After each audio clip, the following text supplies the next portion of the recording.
Good afternoon and welcome back to Axiom Space Mission Control in Houston, Texas. My name is John Rackham, the Crew Systems Deputy Manager here at Axiom Space. Today is Flight Day 8, and this is our 5th daily update of the Axiom-1 mission currently underway on the International Space Station. Ax-1 is the world's first all-private astronaut mission to the ISS, which launched from Kennedy Space Center in Florida on April 8th and docked to the ISS approximately 21 hours later on April 9th. From left to right, this mission is comprised of our pilot, Larry Connor of Dayton, Ohio, Commander Michael López-Alegría of the US and Spain, Mission Specialist Mark Pathy of Canada, and Mission Specialist Eitan Stiba of Israel.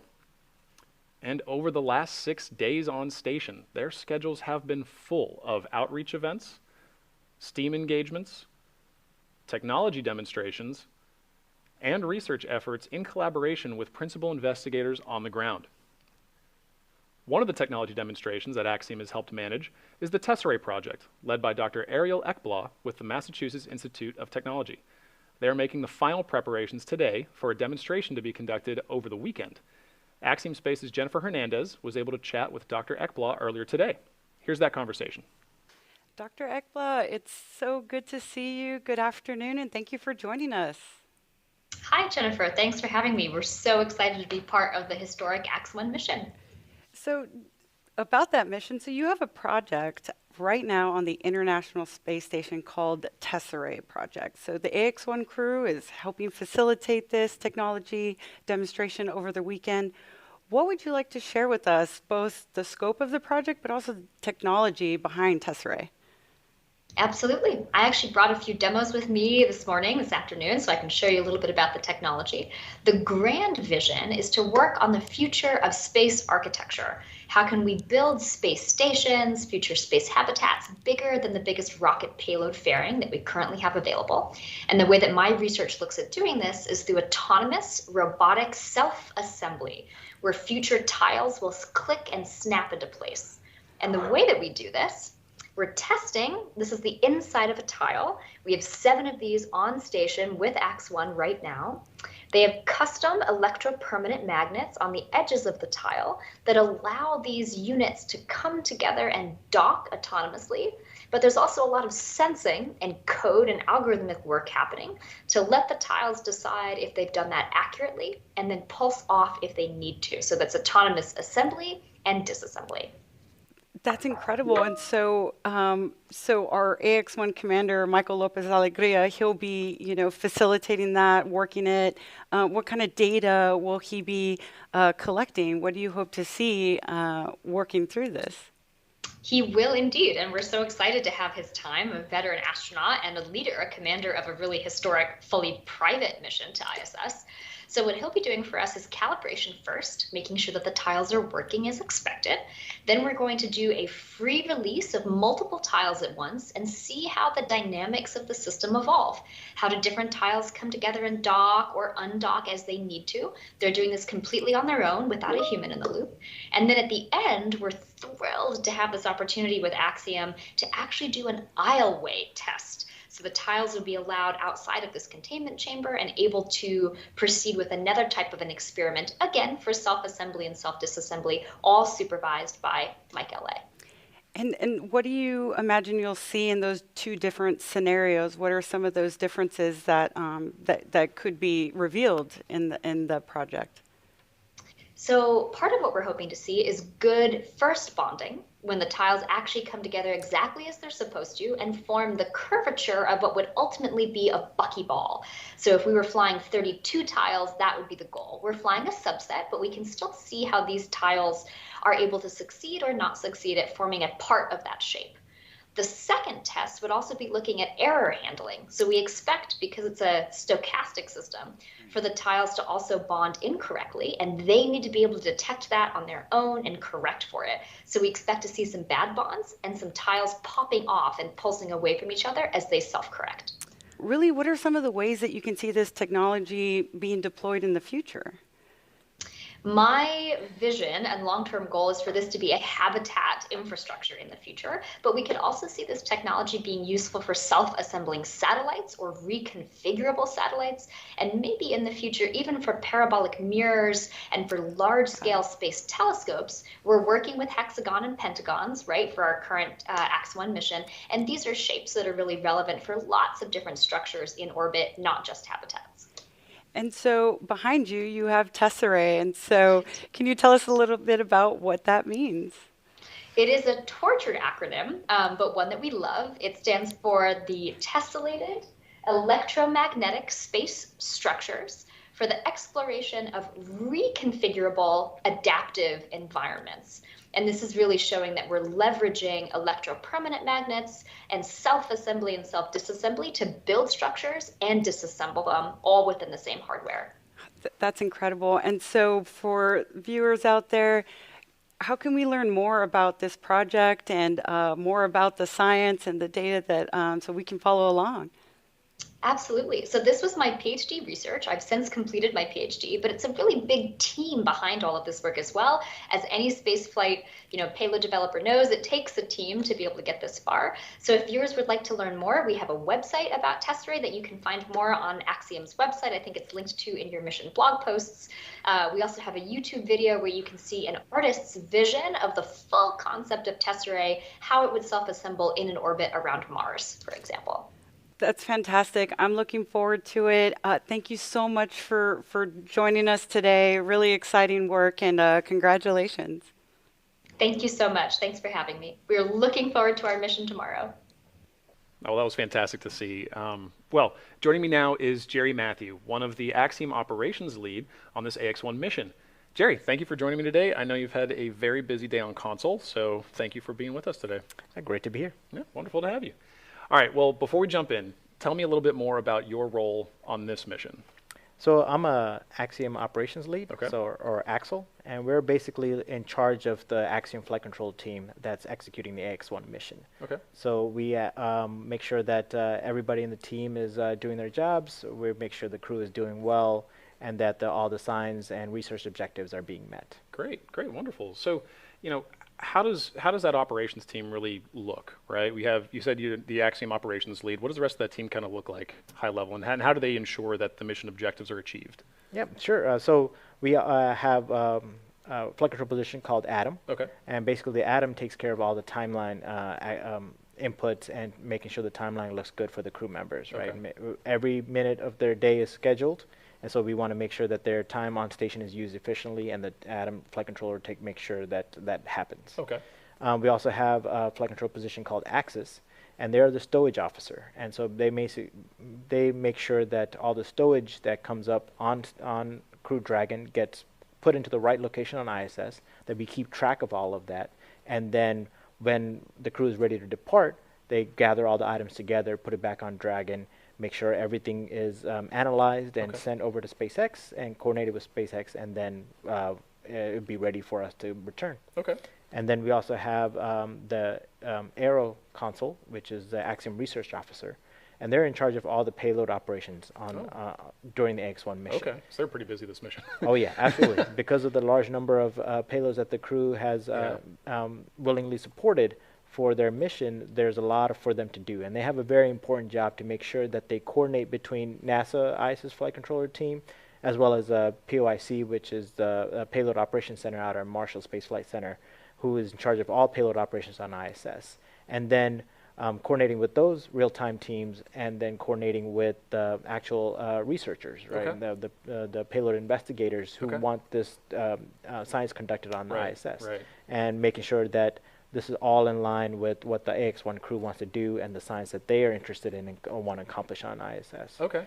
And then finally, we have our medical operations team, which includes the Axiom BME, biomedical engineer, as well as the Axiom flight surgeons. Okay. And their main purpose is to make sure the crew is healthy, they're happy, they're comfortable on ISS, that they're not dealing in with any kind of issues, and that overall the crew is doing well while they're on the ISS itself. Okay, excellent. So we're looking for things like crew health, so they're effective and obviously enjoying their stay, but being efficient, and then things like managing the timeline, managing stowage, and obviously managing the vast amount of research that crew is undertaking for this mission. All those things have to kind of be in place and handled from the ground heavily to ensure that crew and the mission objectives are really achieved. Absolutely. Excellent, excellent. So, we talked a little bit about how busy they are up there. What were some of the key highlights from today, Flight Day 8? What were some of the main highlights that you guys took away today? So I think a couple of highlights today was one was the Nano ISS antenna, which is basically this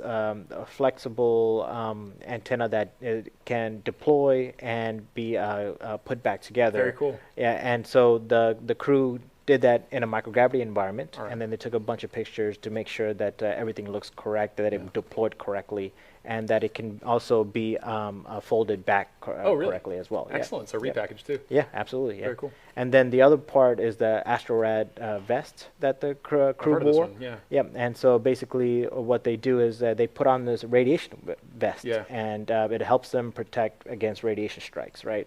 Especially as we are in the future going to go past low Earth orbit, there's a lot of radiation in outer space, and we want to make sure our crew is protected. And so this the vest itself helps protect the crew in that instance, and then it also monitors different data to make sure that the crew is healthy. And then the crew is also trying to get a feel for how they can move around, how flexible it is, how comfortable it is to wear for extended periods of time. And to make sure that everything is good in that regards. Nice. Yeah, these two particular payloads, I think, to me, are really interesting from not just the Ax-1 mission standpoint or from a science standpoint, but also from the Axiom's other efforts in developing HAB1 and other modules, right? We need to learn how to utilize small form factor, deployable and repackageable things like communication devices, but also particularly the radiation aspect. You mentioned as we leave low Earth orbit, we encounter more radiation, but we still have radiation concerns in low Earth orbit, and getting a better understanding of that through payloads like AstroRad really kind of help us get a really good data point for where we need to focus for HAB1. Yeah, absolutely. All this research that the Ax-1 crew is doing is very relevant to future operations, especially for our module as well. That's excellent. Yeah, awesome. So those are good highlights from today. And as I mentioned, it's Flight Day 8 out of a 10-day mission. So crew is in the final sprints. What does the next what do the next few days look like for crew from an operations standpoint? What are you guys getting ready for?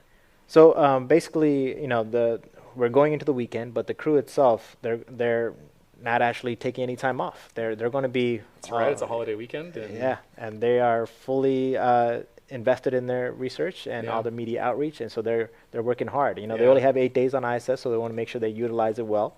And so they still got a full day or full weekend ahead of them. And they'll be conducting more experiments and doing a lot more media outreach, and the ground team will be there supporting fully as well. Excellent, excellent. So so we mentioned them next week having their return to Earth. So next week we're looking at a return. Right now the timeline shows undocking is no earlier than Tuesday, April 19th at 10:35 a.m. Eastern Time, with a splashdown off the coast of Florida on Wednesday, April 20th, no earlier than 7:19 a.m. Eastern Time. So, how is the ops team working really to achieve those next two major milestones for crew? What is the ops team up to? So, those objectives? The ops team primarily, once we start, getting finished up with all the experiments and stuff like that, we'll focus a lot on the stowage aspect of it, right? We want to make sure. Exactly. We want to make sure that everything that was brought up on Crew Dragon is returned, right? And also we're going to be helping NASA take some items back, bring it back to Earth. Oh, wonderful. And so we want to make sure everything is packed in correctly, that we pass that information on to ISS, that is coordinated with the ISS team, as well as SpaceX, to make sure that they do all their CG analysis, make sure the Crew Dragon is good to go. Right, everything's got to be packed in a very specific place to ensure proper reentry profiles and just proper vehicle operations on the way home. Absolutely, absolutely. Okay. Yep. Okay, excellent. So, let's talk through some of the variables that might impact a return home. Like, what kind of things are we looking out for to ensure that, we achieve those timelines of an undock and a splashdown? What kind of variables are we looking at? Weather, vehicle status? Yep, and so weather is a huge part of it. And so a lot of the analysis has already been complete. And so, the ISS has a lot of vehicle traffic. You know, there's a lot of people going up and down, a lot of crew members going up and down, a lot of cargo that's coming up and down. And so, we have our window, and we're trying to make sure that we get up to the ISS and then return back at the right time. Right, And we don't want to right. hold anyone else up Right. from getting there. So a lot of the analysis has been done to get us to fit in this timeline, and that's how we came up with the 419 date. Okay. And it was very closely coordinated with ISS and SpaceX, Right. and we're all on the same page on Right. when to come back. And now the big factor is weather. Okay. And so on the 419 undock date for the splashdown, there's a couple of opportunities there Okay. to make sure that we're not just dependent on one splashdown time, because for the crew to be safely recovered from their vehicle and brought back to shore, we have to make sure the weather at the splashdown location is good to go, right? And Okay. so that's something that we'll be monitoring closely along with SpaceX to make sure that it's a good environment, and then we'll use those opportunities to come back. Okay, excellent, excellent. So, as this has been a major first for spaceflight, it's been a major first for the International Space Station program, and obviously one for Axiom. So, in the sense of that, what is the ops team doing moving forward? How are they using this first to kind of better understand where do we take our procedures next? How do we understand how we operate missions like Ax-2 and beyond? What kind of maybe immediate debrief points are we looking at from this mission to better ourselves for next time? Yeah, that's a great question. So we have a lot of lessons learned from this mission, right? Excellent. And so part of the nature of being a historic mission is that no one else has ever done it before, right? Right. So we kind of made some assumptions, and we made our plans as best as we can, and we executed the mission. Yeah. And we'll hopefully finish executing it, sometime next week. And so from that, we at least have a starting point, right? And we Right. have a data set, and so we're going to look at that, analyze it, and we have already now a lot of lessons learned that we have figured out, right? And part of that lessons learned is one of the things we identified is that maybe we don't have the right positions, or maybe we don't Okay. have the right loading on the different positions, Okay. right? And so we might change around the kind of flight controller support we have, where they are the subject matter experts in, Right. and making sure that it is sent or is loaded correctly, so that no one is overwhelmed or no one doesn't have enough work Copy. to do. And Okay. so that's one of the lessons. The other one is to manage the crew's time and how to Right. schedule things on their timeline, and making sure that it is done in a manner that they can execute efficiently and that they will enjoy their time on ISS. Excellent, excellent. Those are some wonderful lessons learned, and I think moving forward, it'll just be really important to kind of understand, this is what we got out of Ax-1 immediately, and we're going to be able to immediately apply it to better understand mission planning, mission execution, and ultimately mission success. So, Yep, absolutely. Yeah, we learned a lot of things, and we're really excited to apply those lessons learned for X2. wonderful. Well, Jerry, thank you so much for joining me today. I know you've had, again, a long day. You got a few more on your plate, but thank you very much. So we appreciate you having here. Great to be here. Excellent. Well, thank you to all of you for watching. Today is our final daily update in this format on the Ax-1 mission. We do expect to have plenty of additional information and visuals to share with you over the coming days as more imagery gets downloaded from the ISS. We will share those on our social media channels as well as our blog at axiomspace.com. When the crew's time on station comes to a close this next week, we will mark it with a farewell ceremony, and we will watch as the crew boards Dragon and the hatches are closed. We will then have a joint webcast with NASA and SpaceX showing the crew undocking from the station and carry that coverage through their departure beyond the protected zone around the ISS. Then, on Wednesday, April 20th, SpaceX and Axiom will have a joint webcast that begins about an hour prior to splashdown, and we will carry the coverage live through recovery and cruise egress out of Dragon. So stay tuned for updated timings of these events over the coming days on axiomspace.com. Otherwise, thanks again for joining. I'm John Rackham, wishing the crew of Ax-1 a successful conclusion to their time on station and safe travels home next week.